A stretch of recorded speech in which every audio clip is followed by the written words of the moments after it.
Hello बच्चों, placement cell India में आपका स्वागत है। मैं प्रमोद कुमार पांडे आज आपको फिटर के फाइनल ईयर वाले बच्चे जो अभी एग्ज़ाम देने जा रहे हैं उनको पता होना चाहिए कि थर्ड सेमेस्टर और फोर्थ सेमेस्टर दोनों एक साथ आपका एक ही बार होता है।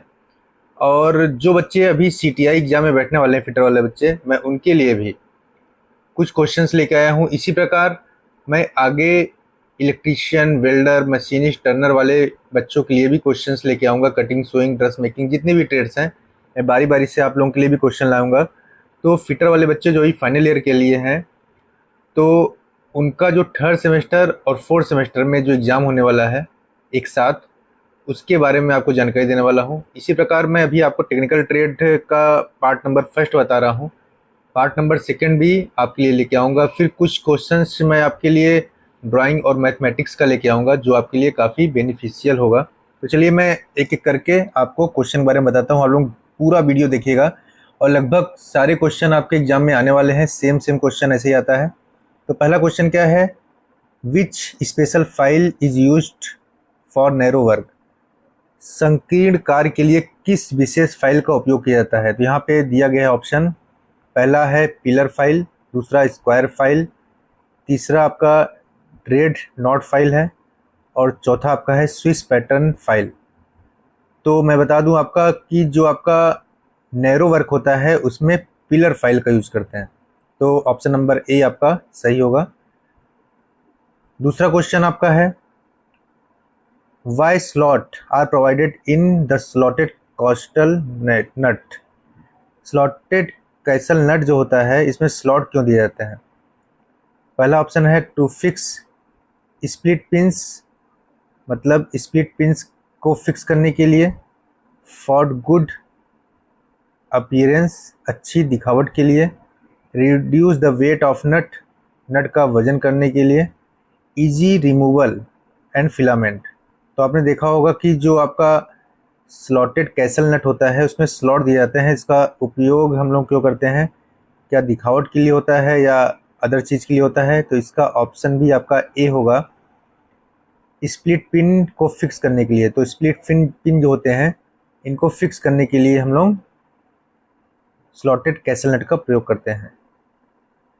आप लोग थोड़ा सा मेमोरी में बैठा लीजिएगा इसको।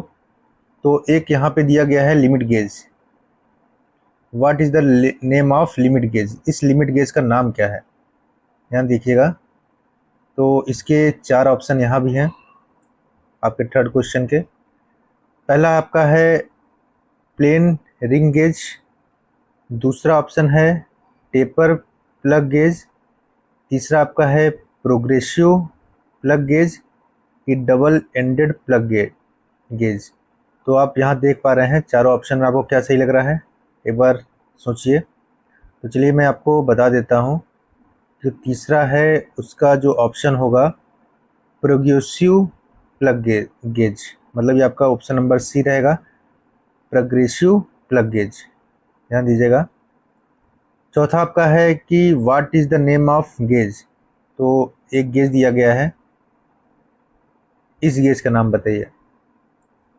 तो गेज मेजरमेंट के लिए होता है, तो किसी चीज़ को नापने के लिए गेज का इस्तेमाल होता है। तो ये आपका क्या है, रिंग गेज है कि प्लग गेज है कि टेपर्ड रिंग गेज है कि आपका टेपर्ड प्लग गेज है। तो यहाँ पर आपको रिंग नुमा दिख रहा है, तो यहाँ पर क्या होगा, रिंग गेज होगा। नेक्स्ट आपका है which gauges is use to check the gap between the mating part. तो दो, मतलब कोई भी मेटिंग पार्ट, दो चीज़ मिलान कर रहे हैं, मिलने वाले भागों के बीच में जो गैप की जांच करते हैं, उस गेज का नाम क्या होगा। तो यहाँ पर ऑप्शन क्या है, slip gauge, plug gauge, filler gauge और रेडियस गेज। जैसे आपने देखा होगा कि आपका स्पार्क प्लग होता है गाड़ी के अंदर, तो उसमें जो गैपिंग होती है दोनों के बीच में, उसमें कौन सा चीज़ से हम लोग नापते हैं। तो गैपिंग नापने के लिए हम लोग क्या यूज़ करते हैं, फिलर गेज। तो गेज एक मापक यंत्र होता है जिससे हम लोग मेजरमेंट करते हैं। नेक्स्ट आपका है which material is use to clean the slip gauge. तो स्लिप गेज को साफ करने के लिए किस मटेरियल का प्रयोग करते हैं। तो साफ अगर हमें करना है गेजेस को, तो किसका उपयोग करेंगे? स्लिप गेज को साफ़ करना अगर हमें, तो छठवें का 4 ऑप्शन है। एक तो आपका वैक्स है, केरोसिन है, और आपका सोल्यूबल ऑयल है, कार्बन टेट्राक्लोराइड है। यहाँ पे 4 ऑप्शन दिए गए हैं, तो यहाँ पर आपको पता होना चाहिए स्लिप गेज को साफ़ करने के लिए कार्बन टेट्राक्लोराइड का यूज़ करते हैं। ऑप्शन नंबर डी आपका सही होगा। आप लोग बस सुनते जाइए, एक बार आपके पास मेमोराइज हो जाएगा तो आपको सब समझ में आ जाएगा। दोबारा जब आप पढ़ोगे इसको तो आपको सब कुछ समझ में आएगा। चौथा आपके पास है कि which material is to wash off the lapping plate after charging. किस सामग्री को चार्ज करने के बाद लैपिंग प्लेट को धोना है? मतलब किस सामग्री को चार्ज करने के बाद लैपिंग प्लेट को धोना है? तो चार्ज करने के बाद लैपिंग प्लेट को धोना है, किससे धोएंगे हम लोग? ऑयल से, कि केरोसिन तेल से, कि कूलेंट आपका ऑयल है, या पेट्रोलियम जेली से। तो ऑप्शन नंबर 7 जो है कि किसी चीज़ को लैपिंग प्लेट को अगर हमें धोना होता है तो हम लोग केरोसिन से धोते हैं। तो ऑप्शन नंबर बी आपका सही होगा 7वें का। इसी प्रकार नेक्स्ट हमारा जो ऑप्शन है, देखिए सब निम्नी पैटर्न के हैं और लगभग सारे क्वेश्चन आते हैं। सेमेस्टर नंबर 3 का है, इसी प्रकार सेमेस्टर नंबर 4 का बताएंगे। तो लिखा है which material is use to protect slip gauge from rust. तो स्लिप गेज को रस्ट से, रस्ट मतलब क्या है? जंग से बचाने के लिए क्या उपयोग किया जाता है? पहला ऑप्शन है ऑयल, दूसरा ऑप्शन है वैक्स, तीसरा है केरोसिन, चौथा आपका है पेट्रोलियम जेली। तो क्या समझ में आ रहा है आपको? यहाँ पर हम लोग जंग से बचाने के लिए स्लिप गेज को हम लोग किससे करते हैं? Petroleum jelly. ध्यान दीजिएगा, यहाँ पर अभी स्लिप गेज के लिए आया था कि स्लिप गेज को साफ़ करने के लिए, है ना, साफ़ करने के लिए हम लोग किसका उपयोग करते हैं? साफ़ करने के लिए आप यूज करते हो कार्बन टेट्राक्लोराइड को। और यहाँ पर जो दूसरा ऑप्शन है स्लिप गेज को जंग से बचाने के लिए, क्योंकि इसमें जंग भी लगता है, उससे बचाने के लिए आप लोग पेट्रोलियम जेली का उपयोग करते हैं। पेट्रोलियम जेली से ही बनती है आपकी वो वैसलीन भी आपकी पेट्रोलियम जेली है। नेक्स्ट आपका है नवा आपका क्वेश्चन जो है, इसको ध्यान दीजिएगा। Which is producer to build up the slip gauge for particular dimension. विशेष आयाम के लिए स्लिप गेज का निर्माण करने की प्रक्रिया है। तो पहला है start bringing with the largest slip gauge, सबसे बड़ी स्लिप गेज के साथ ब्रिंगिंग शुरू करें। नेक्स्ट दूसरा है आपका ऑप्शन है मैक्सिमम नंबर ऑफ ब्लॉक की अधिकतम संख्या। तीसरा आपका है बिल्ट विद ग्रेड 0 एक्यूरेसी, और चौथा ऑप्शन है start bringing with the small slip gauge. तो यहाँ पर जो हमारा ऑप्शन होगा, ऑप्शन बताइए कौन सा होगा हमारा? यहाँ पे ऑप्शन हमारा होगा बी, ब्लॉक की अधिकतम संख्या। 10वां ऑप्शन की मैं बात करूँ, 10वां जो है हमारा ऑप्शन कि जो आपको ये दिख रहा है, ये भी एक गेज है, इसका नाम क्या है? देखिए 10वें का, देखिए ये प्लेन स्नैप गेज है, कि थ्रेड स्नैप गेज है, कि थ्रेड पिच गेज है, कि एडजस्टेबल स्नैप गेज है। यहाँ पे आपको दिख रहा होगा 10वें का ऑप्शन, देखिए। तो 10वें का ऑप्शन यहाँ पर क्या है? ये आपका स्नैप गेज है, वो भी कैसा है? एडजस्टेबल है। तो यहाँ ऑप्शन नंबर डी सही होगा। नेक्स्ट हमारे पास क्या है कि which finishing process have a high degree of dimension accuracy. किस फिनिशिंग प्रक्रिया में डायमेंशन एक्यूरेसी की हाई डिग्री होती है? तो यहाँ भी हमारे पास काफ़ी ऑप्शंस हैं। पहला है फाइलिंग, दूसरा है टर्निंग, तीसरा है ग्राइंडिंग, चौथा है लैपिंग। तो किससे हम लोग क्या करते हैं? हम लोग जो फिनिशिंग प्रक्रिया होता है उसे हाई डिग्री एक्यूरेसी करते हैं। तो लास्ट में हम लोग क्या करते हैं? लैपिंग करते हैं। तो लैपिंग से चमक उमक भी आती है, तो लैपिंग से हमारी क्या होती है? High degree. तो यहाँ पे ऑप्शन नंबर डी होगा। नेक्स्ट हमारा है 12वां question, which is the abrasive used for lapping soft steel and non ferrous material. किस अपघर्षण यानी कि अब्रेसिव का उपयोग नरम इस्पात और अलोह धातुओं के लैपिंग के लिए किया जाता है? तो यहाँ पर आपके पास 4 ऑप्शन फिर आ गए हैं। Silicon carbide, dimension, boron carbide और फ्यूज्ड एल्यूमिना। यहाँ पे 4 ऑप्शन आपके पास दिए गए हैं। तो यहाँ पर जो ऑप्शन होगा आपका फ्यूज्ड एल्यूमिना होगा। तो फ्यूज्ड एल्यूमिना का उपयोग क्या करते हैं कि नरम इस्पात और अलोह धातुओं के लैपिंग के लिए हम लोग क्या यूज करते हैं, फ्यूज्ड एल्यूमिना। ये आपका 12वें का डी ऑप्शन होगा। 13वां क्या यहाँ पे है, why groups are provided of the surface of lapping plate. Lapping plate की सतह की ग्रूवेज क्यों प्रदान किए जाते हैं, सतह में ग्रूवेज हम लोग क्यों प्रदान करते हैं। पहला है टू अलाउ एक्सपेंशन, विस्तार की अनुमति देने के लिए।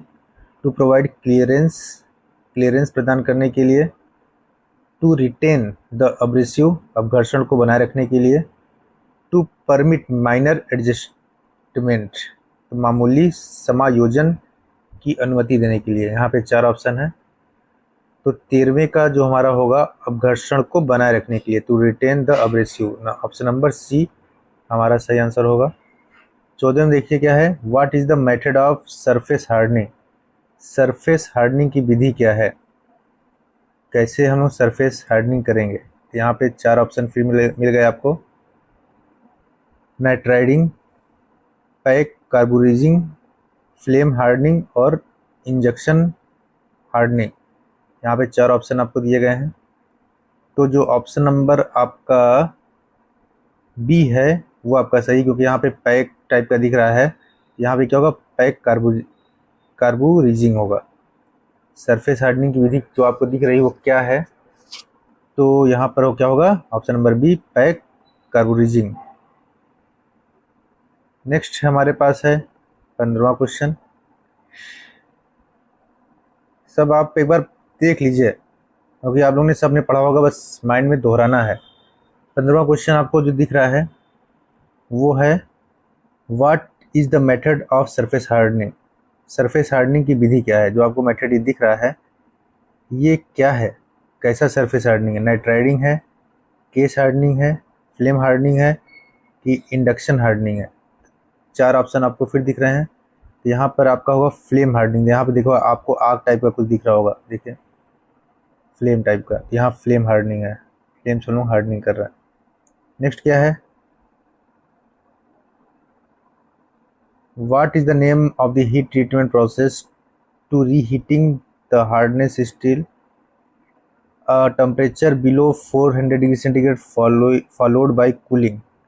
मतलब 400 डिग्री सेंटीग्रेड से नीचे के तापमान पर कठोरीकृत स्टील को पुनः गर्म करके फिर ठंडा करने के लिए जो हमारा ऊष्मा उपचार का प्रक्रिया का नाम क्या है। मतलब गर्म किया और फिर ठंडा कर दिया, मतलब 400 डिग्री सेंटीग्रेड जो आपका होता है क्रिस्टलाइजेशन टेम्परेचर होता है, उससे नीचे की बात हम लोग कर रहे हैं। पहले आपने गर्म किया और फिर ठंडा कर दिया, इसे क्या बोलते हैं, टेम्परिंग बोलते हैं। क्या होता है, टेम्परिंग। मतलब ऑप्शन नंबर सी रहेगा, 16वें का ऑप्शन नंबर सी रहेगा, टेम्परिंग। नेक्स्ट हमारा क्या है, why the tempering process carried out in steel. Tempering process हम लोग करते क्यों हैं, तो टेम्परिंग प्रोसेस जो हमारा होता है इसमें 4 ऑप्शन दिया गया है। टू ऐड कटिंग एबिलिटी, काटने की क्षमता जोड़ने के लिए। To relieve strain and stresses, stress और स्ट्रेन को दूर करने के लिए। To refine the grain structure, grain structure को परिष्कृत करने के लिए। To regulate the hardness and toughness, regulate किसके लिए, कठोरता और टफनेस को रेगुलेट करने के लिए। यहाँ पे 4 ऑप्शन दिए गए हैं। इन ऑप्शन में से जो हमारा सही ऑप्शन है वो हमारा क्या है कि to regulate the hardness and toughness, कठोरता और टफनेस को रेगुलेट करने के लिए हम लोग क्या करते हैं, टेम्परिंग का उपयोग करते हैं। नेक्स्ट हमारा ऑप्शन है, क्वेश्चन है, what is the purpose of annealing in steel. Steel में एनेलिंग का क्या उद्देश्य है। तो एनेलिंग प्रोसेस हम लोग क्यों करते हैं, पहला आपका है टू ऐड कटिंग एबिलिटी, काटने की क्षमता को जोड़ने के लिए। नेक्स्ट हमारे पास ऑप्शन है to increase the wear resistance, घिसने के प्रतिरोध को बढ़ाने के लिए। नेक्स्ट है to relieve the internal stresses, आंतरिक स्ट्रेस को दूर करने के लिए। To refine the grain structure of steel, steel की ग्रेन स्ट्रक्चर को परिष्कृत करने के लिए। यहाँ पर जो हमारे पास ऑप्शन है 18वां क्वेश्चन का, वो क्या होगा? आंतरिक स्ट्रेस को दूर करने के लिए। स्ट्रेस मतलब क्या है? विकृति। विकृति को दूर करने के लिए हम लोग ये कार्य करते हैं। नेक्स्ट आपको ये की दिख रहा होगा, इस की का नाम क्या है? जो ये आपको दिख रहा है 19वें क्वेश्चन पे, इस की का नाम क्या है? तो यहाँ पे फिर आपको 4 ऑप्शन दिख गए। तो पहला है शंख की, दूसरा है फेदर की, तीसरा है फ्लैट सेडल की, और नेक्स्ट आपका है हालो सेडल की। तो यहाँ पे इसका ऑप्शन होगा फेदर की। What is the purpose of की? की का उद्देश्य क्या है? की क्यों लगाते हैं? पहला आपका है टू ट्रांसमिट टॉर्क, दूसरा है असेंबली पर्पज, तो असेंबली को लॉक करने के लिए भी। यहाँ बहुत सारे ऑप्शन फिर हमें दिए गए हैं, तो हम लोग ऑप्शन को फिर से देख लेते हैं। तो जो इसका काम है क्या है? इसका काम है कि टॉर्क को संचारित करने के लिए, टू ट्रांसमिट टॉर्क। तो 20वें का जो ऑप्शन होगा वो ए होगा। नेक्स्ट हमारे पास क्वेश्चन है कि what is the ratio of की वे टेपर? की वे टेपर का रेशियो क्या होता है, अनुपात क्या होता है? तो यहाँ पर भी हमारे पास 4 ऑप्शन है, 01-19-0 और 01-20-0, 01-50-0 की 1:10। तो यहाँ पर जो कीवे टेपर का जो अनुपात होता है वो 1:100 होता है, क्यों बाकी सब रेशियो नहीं है। तो हमारा 21वें में डी जो है रेशियो है, क्योंकि अनुपात पूछा गया है, तो रेशियो हमारा 1:100 होगा। नेक्स्ट हमारे पास है 22वां क्वेश्चन। 22वें क्वेश्चन में आप देख पा रहे हैं एक की दी गई है, इस की का नाम क्या है? पहला आपका है टेपर संग की, दूसरा है फ्लैट सैडल की, तीसरा है पैरेलल संग की, और नेक्स्ट आपका है हालो सैडल के। तो यहाँ पर भी हमारे पास 4 ऑप्शन है, आप देख पा रहे हैं। आप लोग एक बार सोच लीजिए क्या क्वेश्चन आंसर होगा, फिर मैं बताता हूँ। तो यहाँ पर है टेपर संग की, ये भी हमारा की है। क्या काम है इसका? इसका काम है टेपरिंग करने के लिए, तो टेपर संग की है ये। तो इस की का नाम क्या होगा? टेपर संग की होगा। नेक्स्ट हमारे पास जो 23वां क्वेश्चन है, आप यहाँ देख पा रहे हैं 23 क्वेश्चन होगा, 23वां क्वेश्चन आ गया। 23वां क्वेश्चन है which type of metal screw useful for self tapping on hard और ब्रिटल मटेरियल्स? कठोर या भंगुर सामग्री पर स्व टैपिंग के लिए किस प्रकार के मेटल स्क्रू का उपयोग किया जाता है? तो यहाँ पे भी 4 ऑप्शन है 23 में। पहला है सेल्फ पियर्सिंग, दूसरा है थ्रेड कटिंग, तीसरा है थ्रेड फॉर्मिंग, और चौथा है हैमर ड्रिवन स्क्रू। तो 23वें का जो ऑप्शन यहाँ पर होगा वो आपका थ्रेड कटिंग होगा। कठोर या भंगुर सामग्री को स्व टैपिंग के लिए हम लोग थ्रेड कटिंग का उपयोग करते हैं। What is the advantage of wing nut? Wing nut कहाँ उपयोग किया जाता है? तो ये आपका 24वां क्वेश्चन है। 24वें क्वेश्चन का जो ऑप्शंस हैं, in coach building work, heavy duty assembly work, loosen and tighten without wrench, provide decorative appearance. Coach के निर्माण कार्य में, भारी क्षमता वाले असेंबली कार्य में, ढीला एवं कस को रिंच के बिना, सजावटी उपस्थिति के बिना। तो हमारे पास जो 24वें का ऑप्शन क्या होगा? सी होगा, कि ढीला और कस को रिंच के बिना हम लोग बिग नट्स के उपयोग से हम लोग यूज कर सकते हैं। What is the name of gauge? इस गेज का नाम क्या है? एक गेज दिया गया है आपको, देखिए ये यहाँ पे एक गेज दिया गया है, इसका नाम क्या है आपको बताना है। ध्यान दीजिए इसका।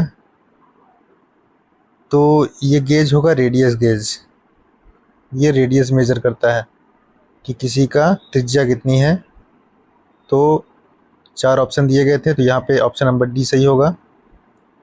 26वां जो है, यहाँ दिया गया है which gauges is use to check the accuracy and external thread. बाहरी चूड़ी की सटीकता की जांच करने के लिए किस गेज का हम लोग प्रयोग करते हैं? स्नैप गेज की, thread ring gauge, thread plug gauge की, centre gauge.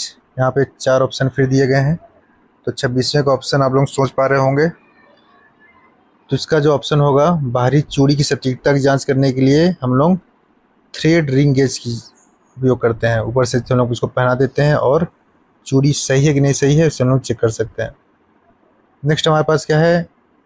What is the instrument use in measure external diameter. बाहरी व्यास को नापने के लिए किस उपकरण का उपयोग करते हैं? Vernier calipers, outside calipers, parallel leg caliper की pair of special jaw by using slip gauge. Vernier caliper की, आउटसाइड कैलिपर की, parallel leg gauge, slip gauge का उपयोग करके विशेष जबड़े वाली। यहाँ पर हमारे पास फिर ऑप्शंस काफ़ी आ गए। तो यहाँ पर जो pair of special jaw by using slip gauge, तो लोग स्लिप गेज का उपयोग करके क्या कर सकते हैं? विशेष जबड़े की जो जोड़ी है उसका उपयोग कर सकते हैं। तो ऑप्शन नंबर डी यहाँ सही होगा। नेक्स्ट हमारे पास जो ऑप्शन होगा, 28वां क्वेश्चन आप यहाँ देख पा रहे हैं। Find out the height of slip gauge. Sine 25 degree की वैल्यू दी गई है, तो इसका हाइट निकालना है। तो हम लोग इसकी हाइट निकाल सकते हैं। फॉर्मूले हैं बहुत सारे, आपने पढ़े होंगे। हाइट एंड डिस्टेंस, उसे निकाल सकते हैं। साइन की वैल्यू हमें पता है, तो यहाँ पे हमें जो ए है इसकी हाइट वो निकालनी है। तो साइन थीटा इक्वल टू लंब बटे कर्ण होता है। तो कर्ण दिया गया है, लंब दिया गया है, इसको जब हम लोग डिवाइड करेंगे लंब बटे कर्ण, तो हमें इसकी वैल्यू मिल जाएगी। तो इसको जब अगर आप सॉल्व करते हैं तो इसका ऑप्शन होगा कितना? बी, 84.52 मिलीमीटर होगा। यहाँ पे नेक्स्ट आपका 29 क्वेश्चंस हैं। 29 वाले का ऑप्शन क्या होगा? देखिए क्वेश्चन पहले देख लीजिए। How many set of feeler gauges are available as a BIS। Feeler gauge के कितने सेट होते हैं? Set number 1 2, set number 1 2 3 4, set number 1 2 3 4 5 की, सेट नंबर 1 2 3 4 5 6, इतने सारे ऑप्शंस दिए गए हैं। तो यहाँ पर कौन सा ऑप्शन होगा? बी, 1 2 3 4। तो BIS रूल के अकॉर्डिंग स्लिप जो फिलर गेज होता है उसमें 1 2 3 4 सेट्स होते हैं, मतलब ऑप्शन नंबर यहाँ पे बी सही होगा। नेक्स्ट क्वेश्चन हमारे पास क्या है? रेडियस और फिलेट गेज बनाने के लिए किस मटेरियल का उपयोग करते हैं? What material is use to make radius and fillet gauge. तो टूल गेज है, हार्डन स्टील गेज है, हाई कार्बन स्टील है, मीडियम कार्बन स्टील है। यहाँ पे सारे ऑप्शंस दिए गए हैं। तो मैं बता दूं कि यहाँ पर जो गेजेस बनाने के लिए हम लोग जो मटेरियल यूज करते हैं वो हार्डन स्टील सीट होता है, मतलब ऑप्शन नंबर बी आपका सही होगा। नेक्स्ट है हमारे पास, what is the part marked as X in lapping tool. ये लैपिंग टूल दिया गया है, इसमें एक्स क्या है? ये आपका स्लिट है कि बुश है कि स्लीव है कि ग्रूव है। तो यहाँ पे काफ़ी ऑप्शंस दिए गए हैं, 4 ऑप्शन आपको दिए गए हैं। तो आपको बताना है कि ये ऑप्शन है कौन। पहला ऑप्शन क्या है? यहाँ पर दिया गया है स्लिट। नेक्स्ट आपका है बुश, स्लीव है और ग्रूव है। तो देख लीजिए इसको। तो यहाँ पे आपके पास क्या है? ये ऑप्शन आपका ए होगा, स्लिट होगा। 32वें का जो हमारा क्वेश्चन है, 32वां नंबर, वो क्वेश्चन देख लीजिए। What is the purpose of slit provided in the lapping tool. Lapping tool में जो हम लोग स्लिट प्रोवाइड करते हैं उसका उद्देश्य क्या है? पहला है फॉर क्लियरेंस के लिए, फॉर एक्सपेंशन विस्तार के लिए, टू रिटेन एब्रेसिव। नेक्स्ट हमारा है टू एडजस्ट द स्लीव। यहाँ पे भी 4 ऑप्शन दिए गए हैं। तो यहाँ पर होगा फॉर एक्सपेंशन। लैपिंग टूल जो होता है, इसमें हम लोग जो स्लिट का उपयोग करते हैं उसका उद्देश्य क्या होगा, विस्तार के लिए। तो यहाँ पे भी ऑप्शन क्या था आपके पास, स्लिट था। तो स्लिट का उपयोग कहाँ करते हैं हम लोग, विस्तार के लिए करते हैं लैपिंग टूल में। अगर लैपिंग टूल को बड़ा करना है, छोटा करना है, विस्तार करना है, उसके लिए हम लोग इसका उपयोग करते हैं। नेक्स्ट हमारे पास क्या है, what is the name of operation. जो ऑपरेशन आपको दिख रहा है ये है क्या, एक देखिए सर्किल पे घूम रहा है। तो यहाँ पे इंटरनल रिंग लैपिंग है। नेक्स्ट आपके पास एक्सटर्नल रिंग लैपिंग है, लैपिंग में इंटरनल सिलेंडर है, लैपिंग लार्ज डायमीटर है। तो यहाँ पे भी 4 ऑप्शन दिए गए हैं। तो ऑप्शन यहाँ पर क्या होगा, लैपिंग लार्ज डायमीटर। तो लैपिंग कर रहे हैं डायमीटर को बड़ा करने के लिए। नेक्स्ट हमारे पास ऑप्शन क्वेश्चन है, what type of abrasive are used in honing cast iron and non ferrous materials. Cast iron और अलोह मटेरियल की होनिंग करने के लिए किस प्रकार के अपघर्षण का उपयोग करते हैं। तो डायमंड ऑप्शन में है, बोरान कार्बाइड ऑप्शन में है, सिलिकॉन कार्बाइड ऑप्शन में है, एल्युमिनियम ऑक्साइड ऑप्शन में है। तो यहाँ पर हम लोग कास्ट आयरन और अलोह मटेरियल की होनिंग करने के लिए हम लोग यहाँ पर सिलिकॉन कार्बाइड, मतलब ऑप्शन नंबर सी आपका सही होगा। नेक्स्ट क्वेश्चन देखिए आप, बहुत सारे क्वेश्चन दिए गए हैं और मैं बता दूं आपको कि ये क्वेश्चन जो दिए गए हैं ये आपका उपयोगी होगा CTI के पेपर में भी। जब CTI का एग्ज़ाम देने जा रहे हैं जो बच्चे, उनके लिए भी काफ़ी उपयोगी होने वाला है, क्योंकि ये सब क्वेश्चन घुमा घुमा के पूछते हैं, तो पढ़ते रहिए। Which method of surface hardening the surface remains free from scales. Surface hardening के किस विधि में सतह स्केल मुक्त होती है। यहाँ भी आपको 4 ऑप्शन दिए गए हैं, nitriding, case hardening, flame hardening, induction hardening. 4 option दिए गए हैं 35वें क्वेश्चन का। तो इसका ऑप्शन होगा induction hardening, option number D. Next आपके पास है, विच is the process of steel is heated above critical temperature and soaked for sufficient time and cooling it very slow with in furnace. यदि steel को critical तापमान तक गर्म किया जाता है और भट्टी में बहुत धीरे धीरे तक ठंडा किया जाता है, इस प्रक्रिया को हम लोग क्या बोलते हैं। स्टील को आप गर्म कर रहे हैं और भट्टी के अंदर ठंडा कर रहे हैं, इस प्रक्रिया को बोलते हैं एनेलिंग। क्या होता है ये, एनेलिंग प्रोसेस है। 4 ऑप्शन दिए गए थे, एनेलिंग, हार्डनिंग, टेम्परिंग और नॉर्मलाइजिंग। तो यहाँ पे जो ऑप्शन नंबर ए होगा, एनेलिंग प्रोसेस। नेक्स्ट क्वेश्चन है, what is the process to refine the structure of steel component. Steel घटक की संरचना को परिष्कृत करने के लिए की प्रक्रिया क्या है। तो टेम्परिंग है, एनेलिंग है, हार्डनिंग है और नॉर्मलाइजिंग है। यहाँ पे भी 4 ऑप्शन दिए गए हैं 37 में। तो मैं बता दूं आपको कि नॉर्मलाइजिंग होता है। नॉर्मलाइजिंग प्रक्रिया से हम लोग क्या करते हैं, स्टील घटक की संरचना को परिष्कृत मतलब रिफाइन करते हैं। नेक्स्ट आपके पास ऑप्शन क्वेश्चन है, which method of surface hardening is done in heat salt bath. गर्म सॉल्ट बाथ में कौन सा सरफेस हार्डनिंग की विधि की जाती है। तो 38 नंबर क्वेश्चन है ये। यहाँ पे भी काफ़ी ऑप्शंस हैं हमारे पास। फ्लेम हार्डनिंग है, गैस कार्बोनाइजिंग है, पैक्ड कार्बोनाइजिंग है और लिक्विड कार्बोनाइजिंग है। तो साल्ट बाथ में कौन सा सरफेस हार्डनिंग का उपयोग करते हैं। साल्ट बाथ है तो लिक्विड है, तो यहाँ पर ऑप्शन नंबर डी सही होगा, लिक्विड कार्बोनाइजिंग। अब एक दिया गया 39 नंबर क्वेश्चन है, what is the name of part x. X में का नाम क्या है। तो देखिए यहाँ पर एक एक्स पार्ट दिया गया है, इसमें इसका नाम क्या होगा। तो 4 ऑप्शन फिर में आपको मिल गए हैं 39 क्वेश्चन में। टेपर्ड शाफ्ट है, स्प्लाइंड शाफ्ट है कि सेरेटेड शाफ्ट है कि स्क्रू पिच गेज है। तो यहाँ पे 4 ऑप्शन आपको मिले हैं। तो ये एक्स पार्ट का नाम क्या है ये आपको बताना है। तो मैं बता दूँ आपको कि यहाँ पर आपको दिख रहा है टेपर्ड है कि स्पाइन शाफ्ट है कि दांतेदार शाफ्ट है। तो यहाँ पर इसका जो शाफ्ट है कैसा होगा, ये आपका स्पाइन शाफ्ट होगा। ऑप्शन नंबर बी सही है। 40 नंबर जो क्वेश्चन दिया गया है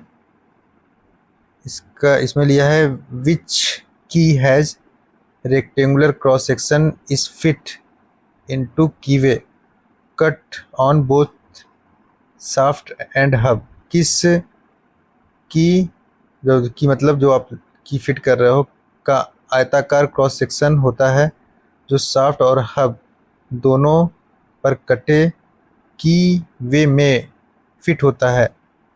संग की है, फेदर की है, फ्लैट सेडल की है कि होलो सेंडल की है। तो 40 जो ऑप्शन हमारे पास क्या है, संग की है।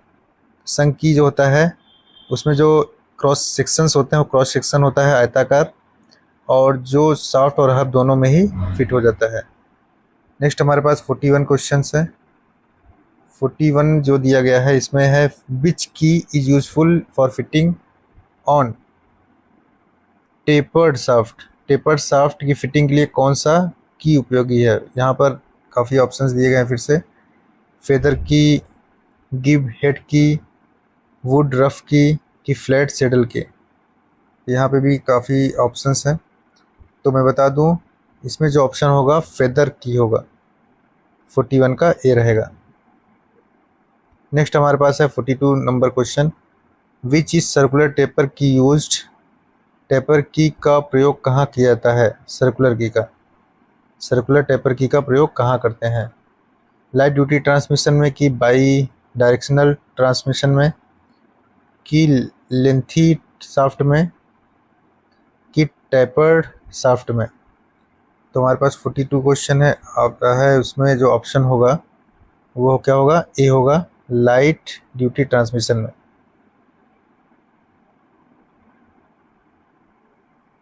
नेक्स्ट देखिए 43 नंबर है। 43 how the plain bearing are kept in the position without allowing them to rotate allow with the shaft। Shaft को घूमने की अनुमति दिए बिना प्लेन बियरिंगों को कैसे पोजीशन में रखा जाता है। तो 4 ऑप्शन फिर मिल गए आपको। By clamping, by bolt and nut, by key and screw, by locking device. यहाँ पे फिर 4 ऑप्शन मिले हैं। तो मैं बता दूं आपको 43 का आपका सी ऑप्शन होगा, बाई की और स्क्रू। इसके द्वारा हम लोग क्या कर सकते हैं, पोजीशन में रख सकते हैं। What is the name of की। इस की का नाम क्या बताइए क्या है। एक की आपको और दिया गया है, इस की का नाम बताना है। 44 क्वेश्चन है ये। तो यहाँ पे फ्लैट सेडल की है, टेपर्ड संग की है, पैरेलल संग की है, हॉलो सेडल की है। तो यहाँ पे जो ऑप्शन होगा 44 का वो आपका ए होगा, फ्लैट सेडल की। अब एक यहाँ की और दिया गया है, इसका नाम क्या है ये आपको याद करना है। देखिए इसको हम लोग यहाँ फिट कर दिए हैं, थोड़ा छोटा करके दिखा देते हैं। इसकी का नाम क्या है, संग की है कि फेदर की है कि गिब हेड की है कि वुड रफ की है। तो यहाँ पे आपके पास ऑप्शन क्या रहेगा, सी रहेगा। 45 का ऑप्शन नंबर सी रहेगा, गिब हेड की रहेगा। हेड में फिट है तो हेड की रहेगा। अभी मैं आपको 50 क्वेश्चन ही बताऊंगा। 50 क्वेश्चन के बाद इसका सेकंड पार्ट लेके आएंगे। काफ़ी क्वेश्चन से 50-50 क्वेश्चन आप लोग तैयार करते रहिए। What is the file for lock repair and fitting hard notches in key. ताले की मरम्मत और चाबियों में हार्ड नॉच की फाइलिंग करने के लिए किस फाइल का उपयोग किया जाता है। पिलर फाइल की, फ्लेक्सिबल फाइल की, वार्निंग फाइल की, स्विस पैटर्न फाइल। यहाँ पर भी आपको 4 ऑप्शन दिए गए हैं। तो यहाँ पर ऑप्शन नंबर आपका सी होगा, वार्निंग फाइल।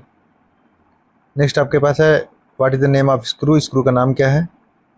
गिब स्क्रू है कि ड्राइवर स्क्रू है कि सेल्फ टैपिंग स्क्रू है कि थ्रेड कटिंग स्क्रू है। तो 47 का ऑप्शन बहुत आसान है, ये आपका है ड्राइवर स्क्रू है।